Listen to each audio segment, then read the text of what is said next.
I think it's safe to say the Denver Nuggets own the Los Angeles Lakers. Jokic screen, Murray to try to break the tie.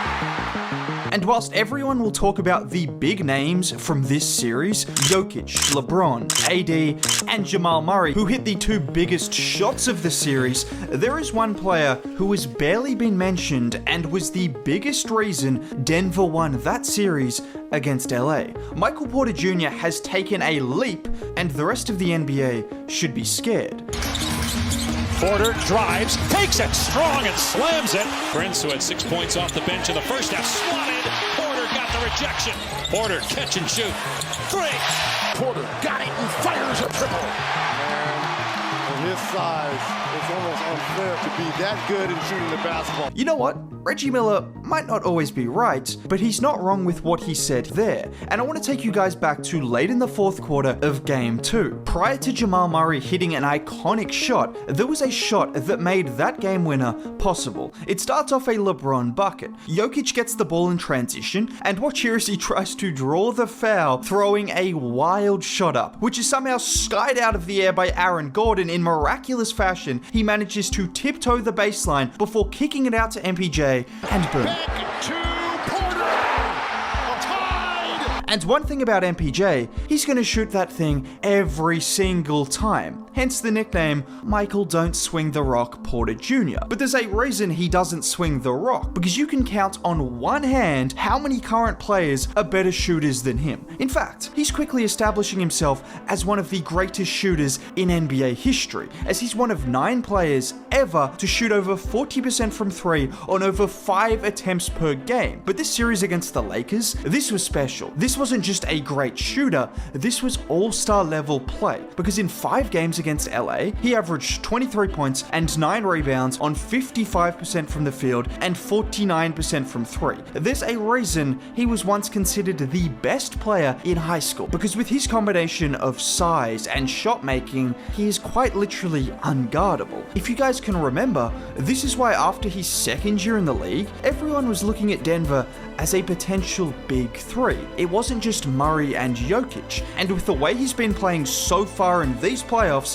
we might actually be looking at a big 3 in Denver, because outside of shooting the ball at an absurd rate, he's starting to figure out every other aspect of his game. Take his playmaking for instance. He only averaged just over an assist a game in the Lakers series, but he's not on the team to playmake. It's about what he does when the defense tries to stop him from scoring. Just look at this play, where he curls off the Jokic screen, but with Rui staying attached, he takes him off the dribble, and instead of going to his usual pull-up midi, he spots the cutting AG for the bucket. And it seems like AG is just a favorite target of MPJ, because there were a few other instances from the same game he made setting him up, like here where he takes Rui off the catch, and instead of taking the pull-up, he finds an even better shot with Gordon slicing to the rim. Or how about on this play in transition, where Murray kicks the ball out ahead to him, and pause here. In the past, MPJ would shoot this every single time, and it's not a bad shot by any means, but he passes it up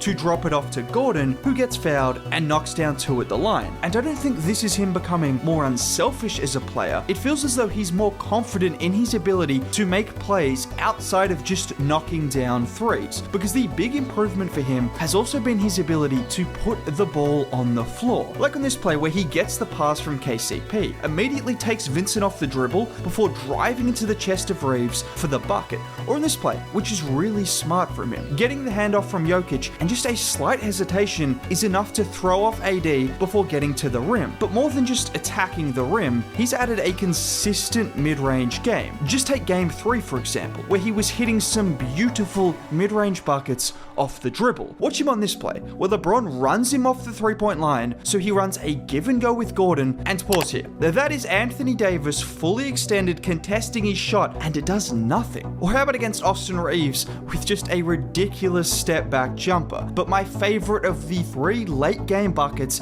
MPJ had was this one, where he gets the handoff from Jokic, he gets Rui on his back, and again, it's poetry in motion. And I want you guys to look at the reaction from Christian Wood in particular as these shots go in. That's the reaction of a man seeing a near 7-footer casually hit shots from all over the floor. and this has been consistent throughout the regular season. It's just magnified in the playoffs now that he's playing more minutes and the Nuggets are leaning on him even more. For reference, here are the percentages of Michael Porter Jr. from every spot on the floor, and then here's Kevin Durant, possibly the greatest all-round scorer in NBA history who had a ridiculously efficient season. Now the volume isn't remotely the same, and MPJ doesn't have the handle that KD has, which is why he's currently not fit to be a number one or probably even a number two option. But when you have someone who can score at that efficiency from every single level as your third option, it becomes impossible to defend. What also makes this development from MPJ so dangerous is just the absolute matchup nightmare he provides for other teams. Not only is he getting the opposition team's third best defender,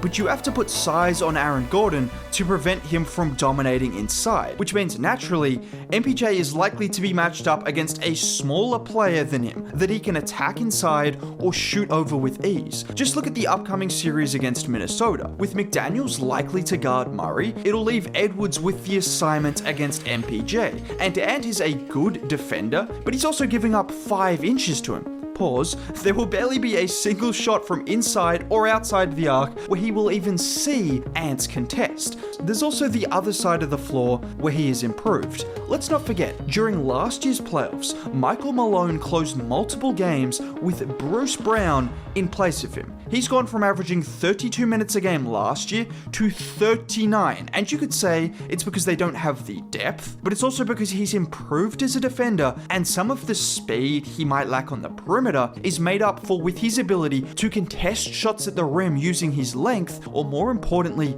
rebound the ball. This feels like a lost art in the NBA, but the Nuggets killed the Lakers on the board in the series. A Lakers team with a lot of size on their team, but when you have 3 guys in Jokic, Porter Jr. and Gordon who can hoover up a combined 35 rebounds between them on any given night, it's hard to match that. Now with all of this being said, let's not lose sight of what makes him a 20-point per game scorer. I mentioned he's one of the greatest shooters ever. Guys, he is one of the greatest shooters ever. This is someone at 6'10" who has designated sets run for him to get the ball on the move and knock down threes. The kind of shots that you're accustomed to seeing guys like JJ Redick and Buddy Hield make. The difference is, oh that's right, he's 6'10", and that height does come in handy because he will take shots with defenders right in his face, and what for most people would be a bad shot, in the words of Paul George, is an open shot for MPJ. It's what makes the Nuggets an impossible team to defend when you have Jamal Murray and Jokic running pick and rolls with Gordon ready to catch the lob in the dunker spot, or 2 snipers on either corner, both capable of putting the ball on the floor